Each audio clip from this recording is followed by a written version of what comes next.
everybody, and welcome to the October 21st, 2025 Middlesex County Library Board meeting. And I'm going to call this meeting to order and ask Lindsay to read us the acknowledgements. We acknowledge that the land we stand upon today is the traditional territory of the Attawandaron, Anishinaabeg, Haudenosaunee, and Lenape-Wauk peoples who have long-standing relationships to the land, water, and region of southwestern Ontario. The local First Nation communities of this area include Chippewas of the Thames First Nation, Oneida Nation of the Thames First Nation, and Munsee Delaware Nation. We acknowledge the treaties that are specific to this area: Treaty 2 McKee Purchase, Treaty 3 Between the Lakes Purchase, Treaty 6 London Township Purchase, Treaty 21 Longwoods Purchase, and Treaty 29 Huron Tract Purchase. We value the significant contributions both in the past and the present of local and regional First Nations of Turtle Island. We acknowledge historic and ongoing injustices that Indigenous peoples endure in Canada, and we affirm our commitment to honoring Indigenous voices, nations, and cultures, and to moving forward in the spirit of reconciliation and respect. Now I'm going to ask for provisions for disclosure of pecuniary interests or any general nature thereof. Seeing none, we'll move to item 3, which is the minutes. The minutes of September 23rd, 2025 meeting of the Library Board. Any questions or comments with respect to those minutes as were presented? If not, then I look for a mover and a seconder that the minutes of the September 23rd, 2025 meeting of the Library Board be approved as presented. Moved by Sharon McMillan, seconded by Ruth. Any further questions? All in favor? It's carried. Thank you. Visioning topics, we'll move to 4A, draft library budget. Lindsay's got a report on that. Lindsay? Thank you, Mr. Chair. So, PowerPoint presentation to walk you through. So if you can move to the next slide, Rebecca. Thanks. So just an overview of what is covered. So another refresher about our strategic priorities from our strategic plan. I'll outline a couple pressures coming at us in 2026 and a couple opportunities, and then a bit of an overview of kind of highlights of the budget, and then the next steps, things that'll be happening over the next couple months with this process. So first off, our strategic priorities. So just a reminder, so we have 3: create exceptional experiences. So through this, we'll make every interaction with the library, physical or digital, meaningful, helpful, and empowering. Expand our reach, so bringing the library to more people in more ways, physically, virtually, and socially. And support lifelong learning. We'll foster a culture of continuous learning for all ages. So this is the framework for, obviously, our service, but also for the draft budget that's before you today. So jumping right into pressures or challenges, just drawing your attention to our first one, which would be digital resources. And we've talked about this in previous budget cycles as well. It really is ongoing. So maintaining digital collections and access to e-learning continues to be a significant financial pressure. So when we talk about digital resources, we mean ebooks and e-audiobooks and streaming platforms that we offer, as well as research databases and those sort of online resources for research and learning. Demand for and use of our digital collection items continues to grow, both here in Middlesex and the broader library world, while costs remain high. When we look at what is impacting our budget, so inflation and market uncertainty continue to impact library purchasing, both in terms of digital collections and physical. When we think about physical collections, we can anticipate around a 5% increase to book prices in the coming year, and a 5% increase to processing costs for physical collection items. So those are the costs relating to staffing, the people who do the physical processing, getting books ready to go on our shelf, but also the delivery costs that bring them to our headquarters. And we continue to have to juggle and balance demand for digital collections with that cost when those costs are so high. We have a pretty steady, stable collections budget over the years, but we make decisions based on usage and demand, how we're going to allocate those funds in any given year, trying to balance the physical collection, which is still very much needed, very, very popular. The book is not dying in our eyes and in the eyes of Middlesex County Library users. So those demands remain steady, while the demand for those digital resources grow. So it's always a bit of a dance every year about how we're going to allocate those funds. The Ontario Library Association and the Federation of Ontario Public Libraries continue to lobby the province for support for the creation of a province-wide digital public library. Again, this could leverage purchasing power and could relieve this significant burden for municipalities and library boards. So when I started with Middlesex County Library, we had a platform of provincial resources that was provincially funded at that time. It was just, a project that was funded for a few years and then unfortunately didn't continue. But that was an excellent model for what the OLA and FOPL are advocating for moving forward, adding in all of those e-books and e-audiobooks, which were just coming into being back 15, 16 years ago.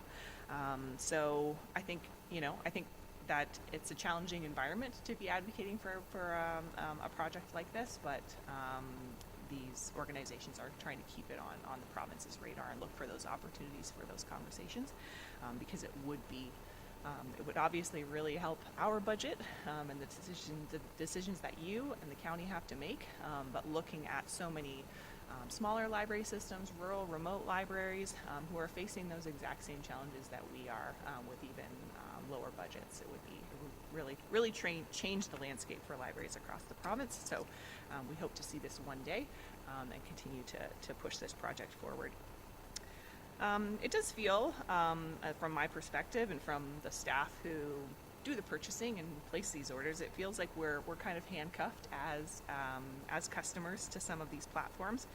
We have those patron expectations and demands for digital content, and we need to offer it to remain relevant, or else people, will move on to other sources for content. But the marketplace is not competitive for us, so we're left paying those high prices for content that we don't fully control or own. We've talked about that struggle before. We purchase a book, we have it until we decide it should be taken off the shelves, based on condition or use or whatever. With that digital content, those ebooks, we only have an ebook licensed for a certain period of time, a certain number of uses, and that is set by the publishing companies and the companies that own that content. So it's a challenging position to be in, but like I said, we make those decisions weekly, monthly, throughout the year to try to make the best use of our funds as we can. And I just think it's important to recognize that for libraries, our collections budgets can sometimes be vulnerable in the budget process because they are a more discretionary line of spending when you compare to salaries or rent and those sort of fixed costs. So I think it's important to understand that we work hard to maximize the funds that were allocated and use those funds to respond to requests and usage patterns, but that this is an ongoing challenge that our library faces and that many other libraries are facing.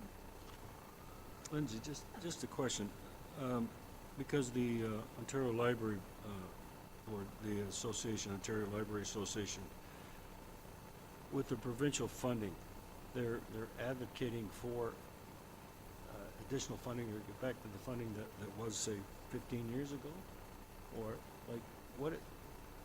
how is that working with is it just part of a lobby group that goes after the province, or is there some specific, or is there any way, like if you're at the conference, do they have any discussion on it, or where you can put your input from the board member? Yeah, great questions through the chair.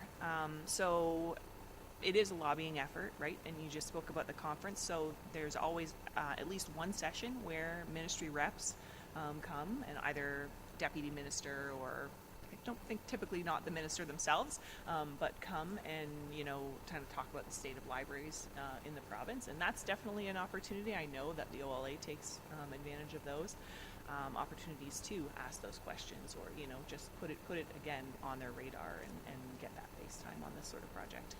Because what kind of funding was that originally? Like what dollar range? Like would it be 300,000 or 150,000 or? even back then it was millions for For all of yeah, in order Yeah. to license those resources for the whole province. And academic libraries were involved at that point too, so I don't think that's quite necessarily part of the project now, but even back then, I think it was over 2 million, but I mean, don't quote me on that, but I can go back and find that number for sure. And because all of these platforms are based on population numbers using them. Right, so my question is like, what kind of funding would that shake down for us to affect our budget? I think what they would see is that it wouldn't be funding into municipal budgets. It would be taking that out of our budget and paying for that platform themselves, like a license through the province, through the OLA, or some organization like that. So it's not a transfer of funds. It's kind of doing that for the library systems. Okay. Ruth, and then I'll go to Mary Gay.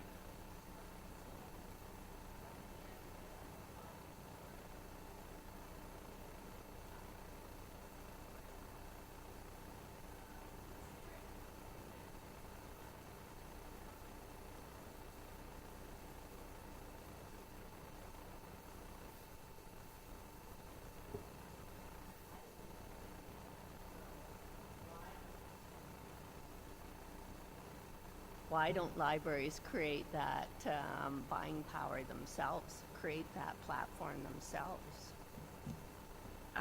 Through the chair to Ruth. So it exists in smaller situations, I think. So, for example, the Ontario Library Service. So when it was sold, now OLS, they manage an overdrive consortium. So that's kind of a smaller version of what this project would look like. So that shows that the potential is there, potentially that could be expanded.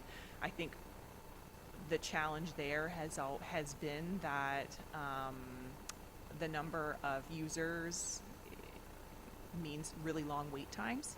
So it's at like that size where it's not quite functioning in a way where other like the majority of library systems, especially big library systems, would be able to rely on it. So I think it would be a challenging platform to manage, and the ones in existence haven't been able to get to that size, kind of get over that hump where the service is at a level where people are going to really rely on it and invest in it. And like Middlesex was involved in a smaller consortium, an overdrive consortium a number of years ago. And again, we kind of hit that point where we were still having to kind of subsidize it, kind of create our own collections to manage our usage. So, I think there is that potential. There's just some hurdles, I think, to get over to actually ensure that the service that everyone is paying into, you're getting as good as you, or better than what you can do on your own. Thank you. Hey, Mary Gay. Thank you very much. Lindsay, my question was kind of similar. Is there anything this board could be doing to help promote this? Yeah, great question. And I think I can look into kind of what advocacy work other library systems are doing, whether it starts with letters or I know we've put together some, briefing notes and things at AMO. Different library organizations attend AMO and those sorts of conferences, so supporting those efforts. So I can definitely look into that and get back to you.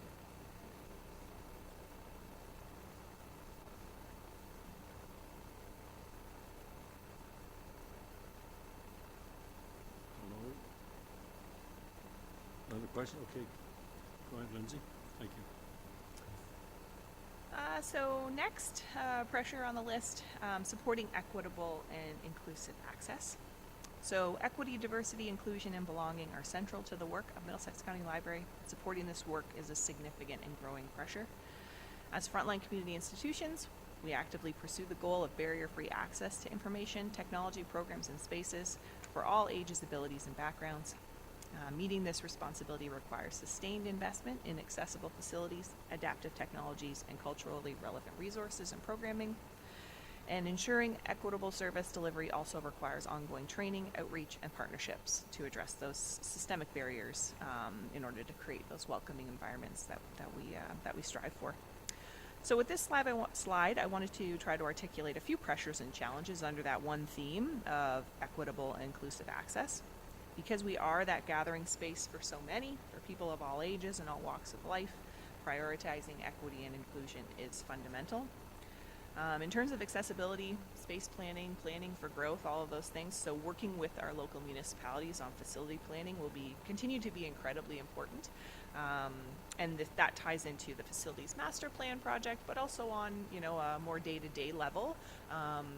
We've really made an effort over the past couple of years to meet regularly with the community service directors, sometimes the local CAOs, facility staff, in order to kind of communicate the library's needs, understand what those capital projects and budgets look like and timelines, so that we can really be working together on those facility improvements to make sure that our spaces remain as beautiful as they are. The library must continue to invest in technologies that support equitable access, so that includes things like accessible computer workstations at our branches, things like the accessible meeting pod that we installed in Park Hill. Looking for those opportunities where we can address accessibility is incredibly important, as well as devices and collections that support our outreach and accessibility services. Thinking about training, so we have around 85 staff at any given time to support. So our training and salaries budgets are incredibly important for this work. They allow us to continue regular training. So our staff complete AODA customer service training, things like the Librarian's Guide to Homelessness training, and over the past few years, we've made it a priority for staff to complete the 4 Seasons of Reconciliation program. So as any new staff member is onboarded, these are just built into that onboarding plan, and that's just to name a few of the training opportunities and programs that our staff take part in. So going back to one of our earlier slides talking about our strategic priorities, lifelong learning, it's something that we offer for our patrons, but it's also a big part of the job for us, and an expectation and a competency that we support. So we know that this is an investment in our staff and in the caliber of our service. So thinking about those budget lines that support these activities, it all really ties into supporting equitable and inclusive access, recognizing that this work doesn't just magically happen, and that we don't have a budget line that says EDI work. It's built into so many lines of our budget and so much of our work. So it's a significant pressure, but a real opportunity that we can focus on with our budget. So moving on to opportunities. First one is supporting community growth and change. So Middlesex County has experienced significant growth recently, and this raises questions about how the library itself needs to grow and change to be prepared for the future. A facilities master plan is a critical opportunity to align library spaces with long-term growth and evolving needs.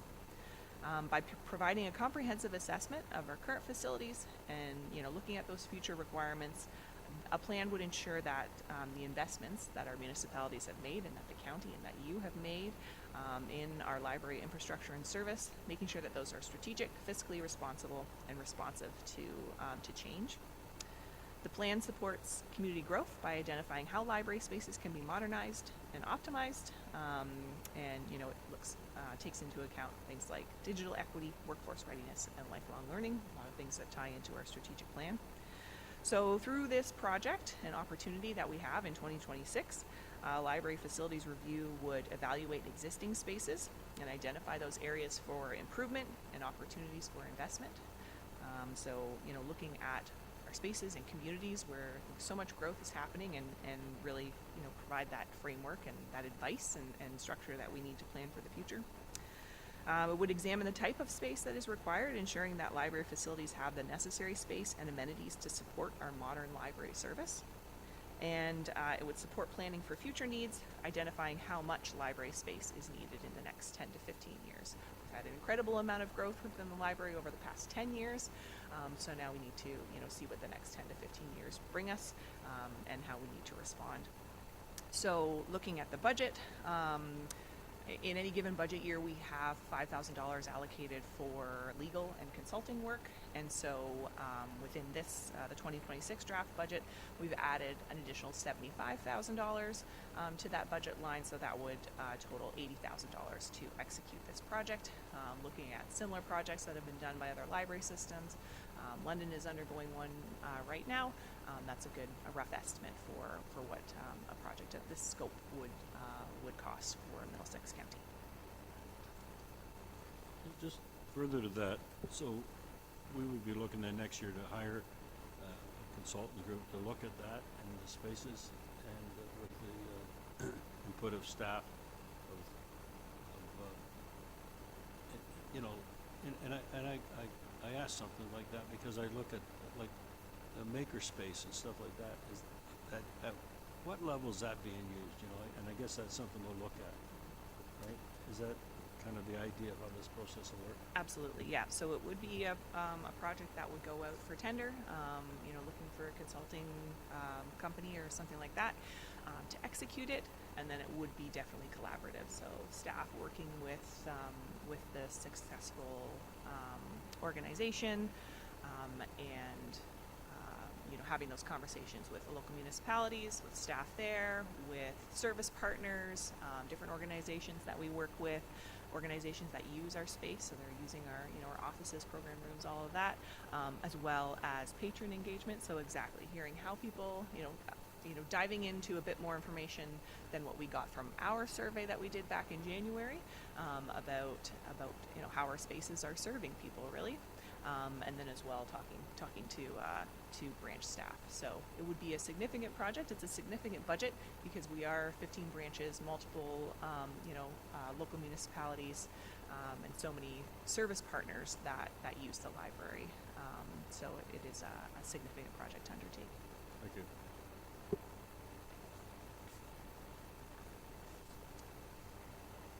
And so our final opportunities. The next opportunity that I wanted to bring to your attention connects to organizational capacity. So again, we talked a little bit about this last month. As the library expands in scope and complexity, you know, the reason why we need that library facilities study is a similar reason why we need to look at organizational capacity. So the library services manager position has been vacant since 2017 when I moved out of it.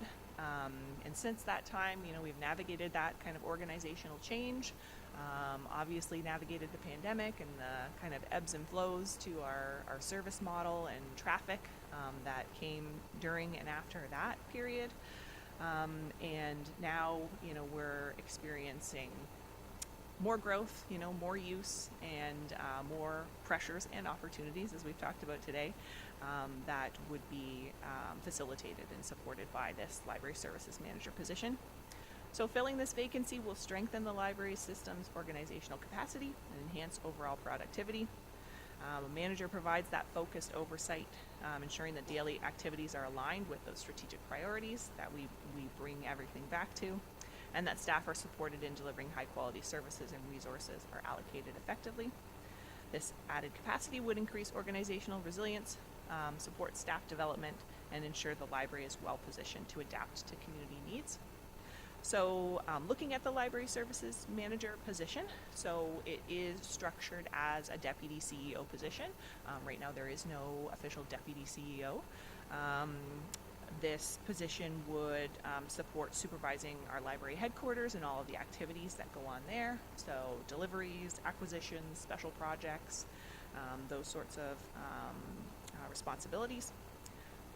Would provide some support for supervisors and for branch activities, so supporting scheduling, kind of the day-to-day staffing resources, supporting programming, and, you know, potentially having a hand in organizing staff training activities.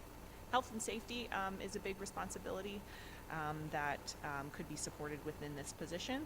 Assisting with branch development projects, so those are things that, you know, could be anything from security system work, furnishings, refreshes, renovations, those sorts of projects. And then providing some more oversight support for collection development and programming. So these are all responsibilities that I'm covering at this time. So it really would, be a bit of a balancing act in order to shift some of those responsibilities back onto the deputy and library services manager position, so that my focus can be a bit weighed more on financial responsibilities. Our HR work is becoming even more important with 85, 90 staff at any given time. Helping to, again, these are all things that I do. It would just be helping to balance between those two positions and finding really more time for me to focus on HR, focus on those strategic initiatives, projects like the facilities master plan, executing the strategic plan, looking for those strategic partnerships and funding opportunities. There's just never enough hours in the day, but I think adding this position back into our structure would be incredibly beneficial for our overall service. So within this budget, the salaries and benefits budget, it's about $160,000. So that's been included in the draft budget that's before you. And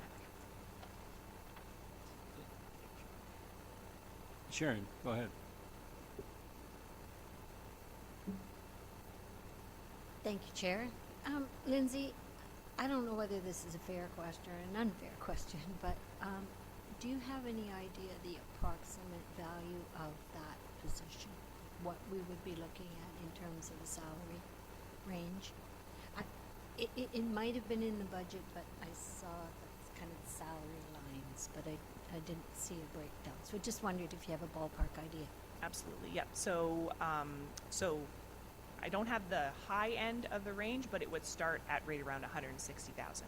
So that's 160. So that's salaries and benefits combined. So it is like where it's rated on the job scale. It's at rated at level 8, I believe. So again, in line with other kind of manager positions in other departments as well.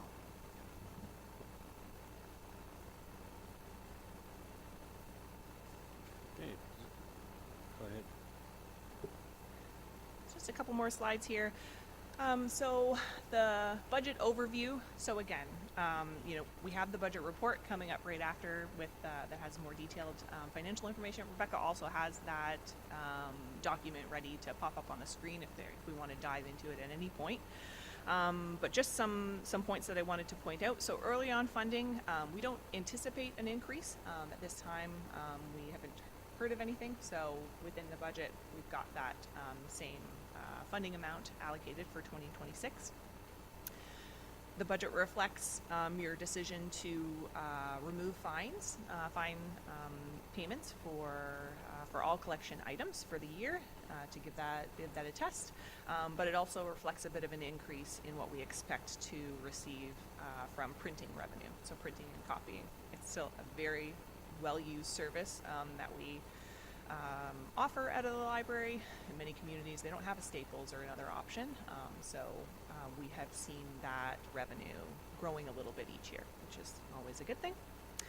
Salaries and benefits, so we have the estimate in the document attached to the board report. These are estimates to be confirmed, so I'll be firming up those numbers, have a meeting with Paul later today before this all goes to the budget committee. There was just a little delay in getting our staffing budget because it is a big document for Treasury to pull together. The budget includes that facilities master plan budget, so the existing $5,000 that's usually in the budget for legal and consulting, and then adding that $75,000 in for that project. Rent, we're estimating a 2.5% increase, so that's always based on the CPI for, it'll be like the CPI for 2025. So that are the payments that the county makes to the local municipalities, and that pays for, obviously, the facility, pays for utilities, and helps to support any capital improvements that need to be undertaken from their end. Within the capital budget, we have another allocation for the van replacement reserve, so putting another $20,000 into that. So we did that last year. Last year was the first year for that reserve, so this will be year 2. So then we have that reserve to use in another 3 years or so, 3.5 years, when replacement van will likely be needed. And as well, the other part of our capital budget are those hardware replacements. So $20,000 for the van and just over $100,000 for hardware replacements. So all of our technology that goes out to the branches and staff technology as well. And then we, at this time, we aren't anticipating a surplus, but obviously, if there is one at the end of the year, then the board typically allocates that would be kind of rolled over into next year's budget to offset the county contribution. So next steps, we have, again, like I said, I had a meeting with Paul this afternoon to go over our budget. End of next week is when it's due to Treasury. November, there'll be a review of all budgets by the senior management team. Then it'll go to the budget committee in December, and then January we'll have the presentation of the 2026 budgets. And I'm happy to answer any other questions that you have at this time. Are there any other questions for Lindsay with respect to this report, this presentation? Okay, then seeing none, then I look for a mover and seconder that the 2026 budget, draft library board budget presentation be received for information.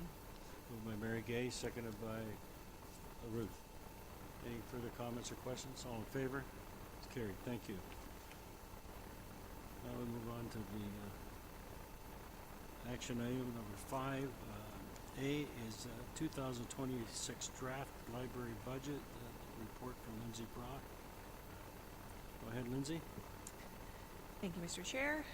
So I won't repeat myself because a number of these items on the report I just spoke about in the presentation.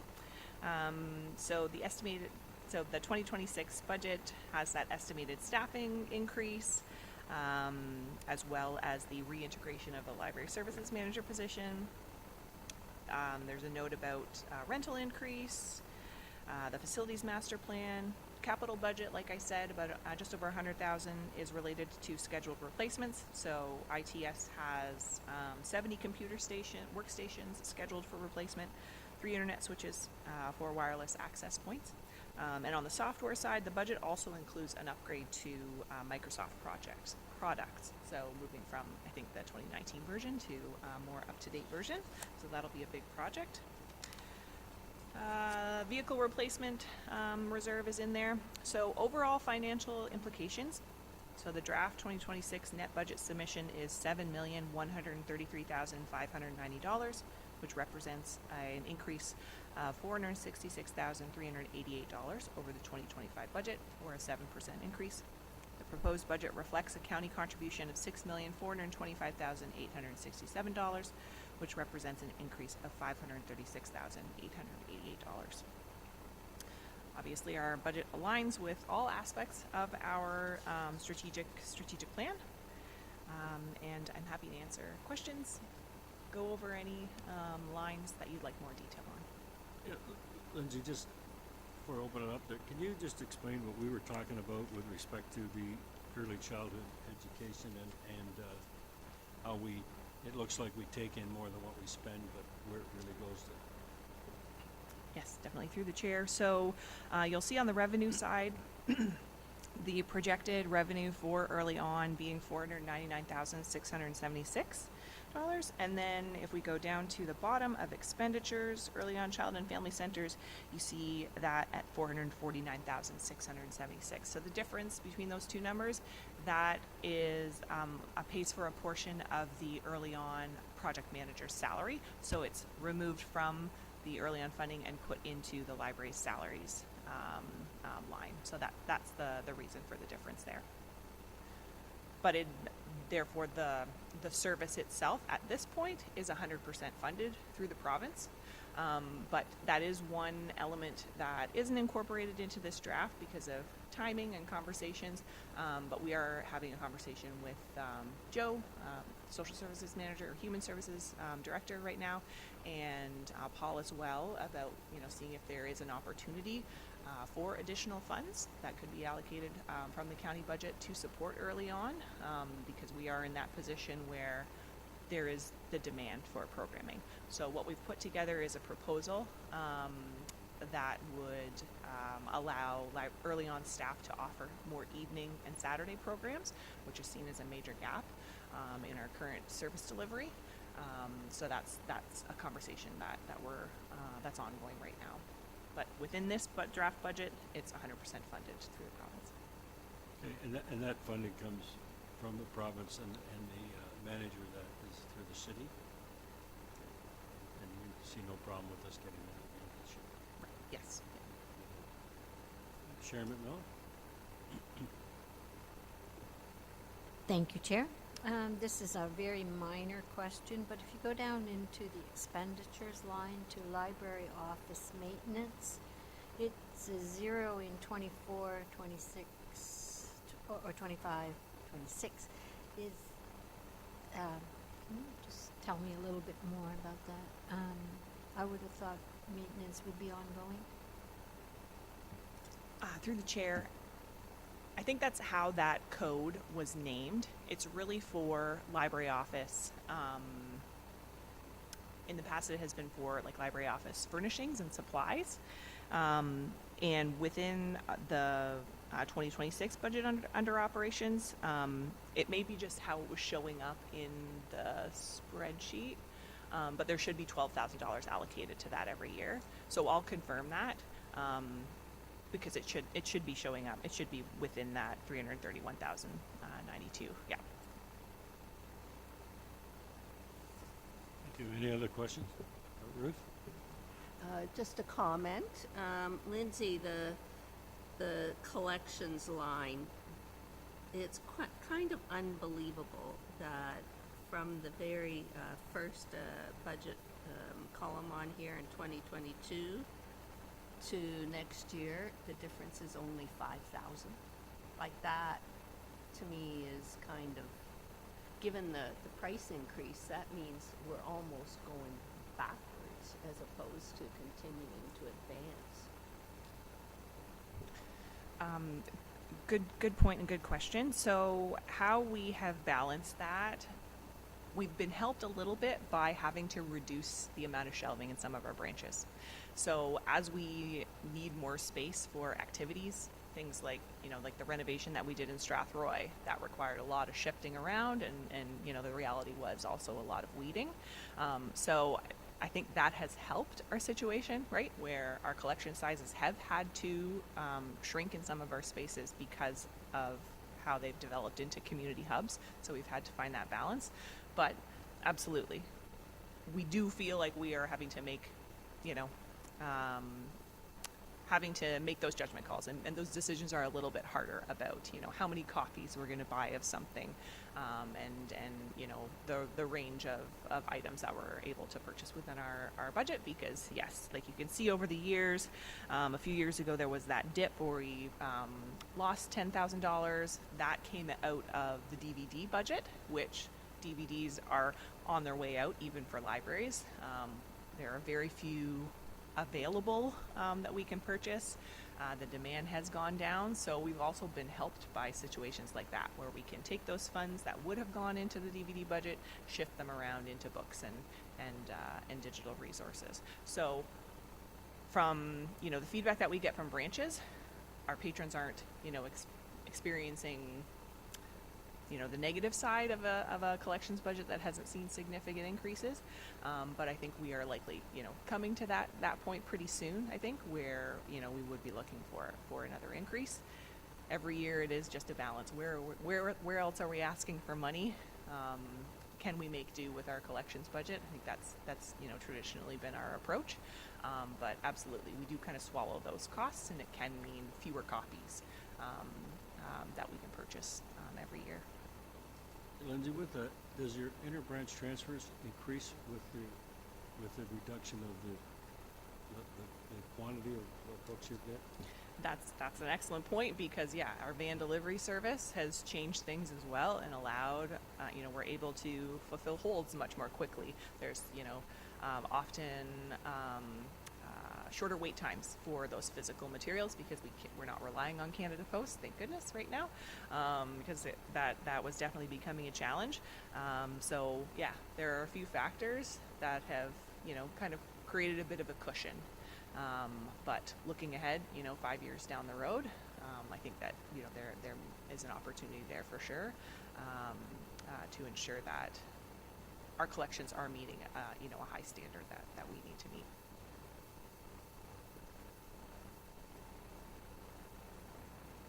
Are you satisfied with that, Ruth? Because I know we're never satisfied with the quantity of material we have. Somewhat satisfied, but I also belong to the London Public Library, so I use Libby as much as I use Cloud Library. Okay. So that's how if I can't find a book with Middlesex, I go to London. So, but I know a lot of people don't do that. They just don't find the book. Right. Is there any other questions or comments with respect to this, where we're at with this now? It's hard to get hot. It's hard to ever get happy about a budget, but we'll see where we are with it. If there's no other comments, then I do look for a motion that the 2026 draft library board budget report be received for information and that the 2026 budget estimates be introduced to the Middlesex County Budget Committee. I look for a mover and seconder on that. Moved by Brad, seconded by Sharon. Any further comments? All in favor? It's carried. Thank you. I'm going to go through the correspondence and information items, and if you've got any questions with respect to them, please just raise your hand. I'll try to catch it. We'll deal with 6A, Systems Internet, from 2025 back to 2024. Our system circulation from 2025 back to 2024. And our library activity report. Lindsay, do you want to comment on this? Yes, thank you, Chair. So a few things to point out. So we completed our public library operating grant application a couple weeks ago. So the deadline was last week. So that's the grant administered by Ministry of Tourism, Culture and Gaming, around $134,000. That's reflected as revenue in our budget. A couple conferences recently. So myself and Liz, our public services coordinator, had the opportunity to attend the MetLib conference. It was in Toronto. That was, I guess, a couple weeks ago now. It's a conference that is geared more towards metropolitan libraries, so library systems serving, I think they say like over 500,000 residents or urban centers. But it was a topic that relates to even library services at our level, and the fact that we border a metropolitan area, and as Ruth pointed out, we have users that use both systems, people that travel back and forth. We thought it was a really great opportunity, also because it's an international conference. So this is a conference that's held in, Copenhagen and Barcelona and Argentina and all of these places. So for it to be held in Toronto, it was a great opportunity. There were speakers there from Finland, New York Public Library. People at my table were from all across Canada. So there was Vancouver Public Library, Halifax, Saskatoon. Really great opportunity. So I was there for the Monday, and Liz was able to stay the full conference until the Wednesday. And the theme was From Isolation to Social Connection, Libraries and Wellbeing.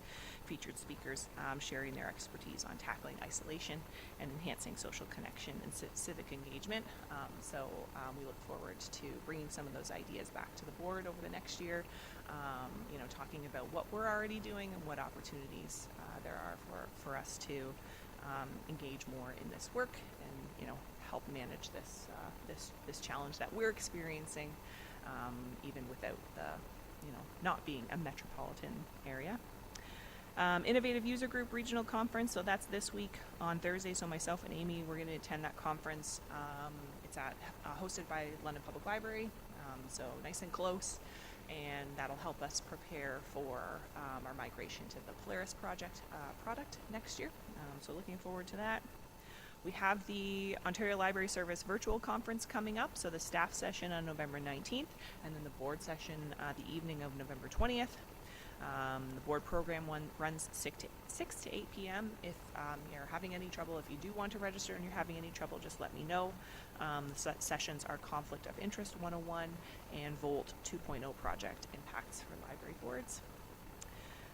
We're working on some things involving our security systems and security cameras, and working with we're going to be working with the IT department on adopting the county's policy and making sure that library facilities are included in that. We did have our most recent incident happen at the Dorchester branch. Someone stole a fire extinguisher from a neighboring store and sprayed it into the book return. There have been periodic situations there.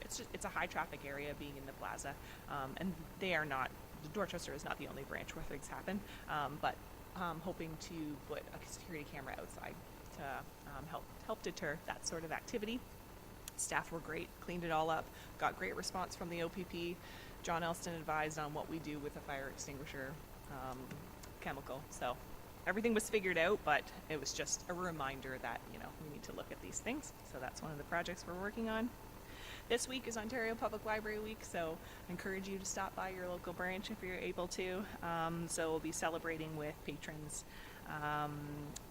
Yesterday was Cardigan Day, so if you did come to a branch, you might have noticed that. Thursday is Throwback Thursday, where each branch will pick their favorite decade and dress to impress.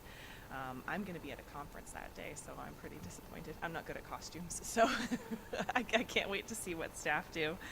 But a few programs that staff are facilitating: ghost painting, library branch bingo, and a scavenger hunt full of library items from a bygone era. So we're looking forward to that.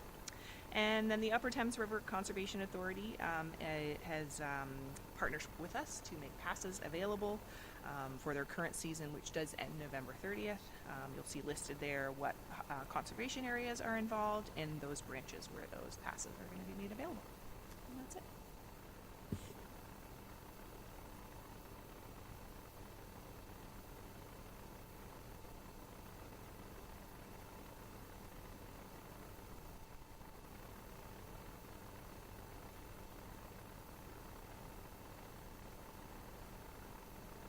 Thank you, Mr. Chair. Yeah, so staff were able to put together this report drawing on all of the statistics that they collected over the summer on our summer learning at the library program. So staff ran 4 programs. So they had the Read in Color up to grade 4, Power Up program for grades 5 to 8, a teen program, and then an adult summer reading program as well.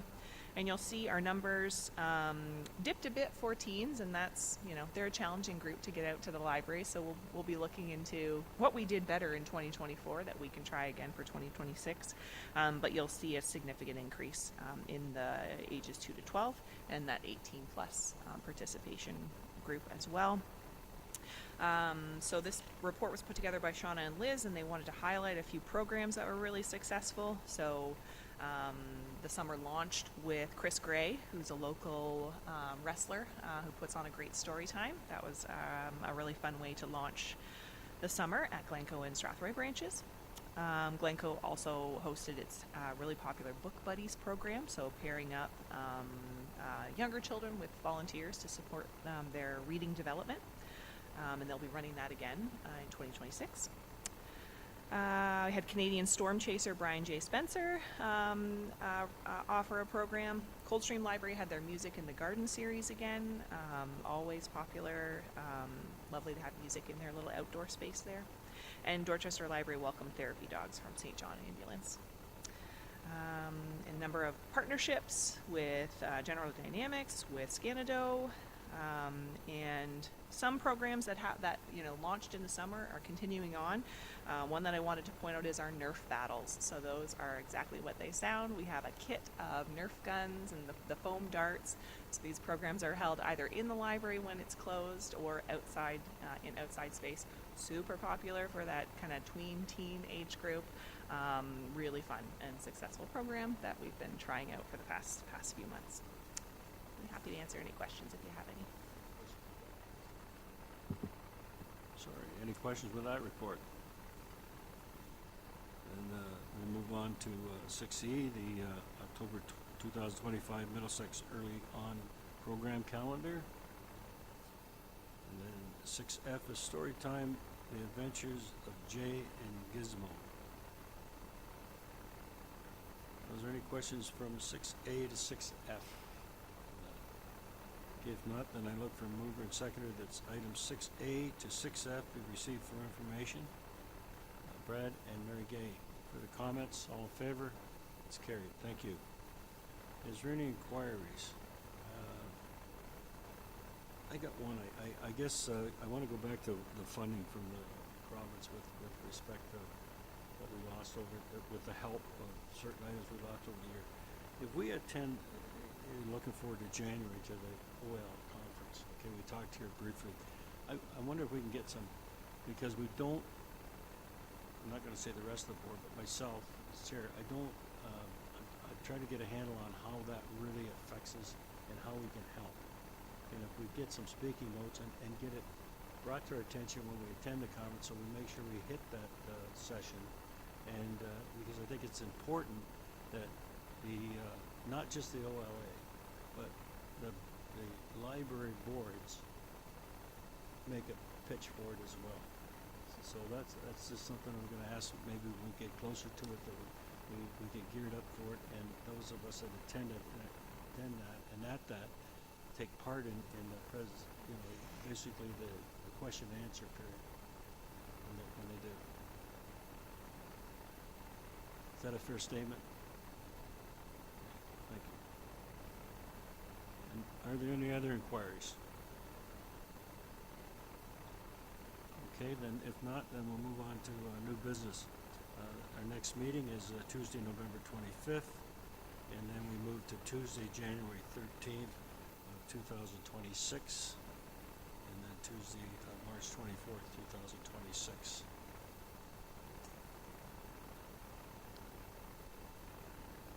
Any other new business? Okay, seeing none, then I move that item 9, the bylaws. I look for item 9A, number 51, a bylaw to confirm the proceedings of the October 21st, 2025 meeting of the Library Board. And want a mover and a seconder for first and second reading, please. Moved by Mary Gay, seconded by Ruth. Any further comments? All in favor? Carried. And then look for a mover and seconder that the bylaw be given the third and final reading. Moved by Brad and seconded by Sharon. All in favor? It's carried. Thank you. Move to action. Item 10, motion that the meeting be adjourned. Move and seconded. Ruth?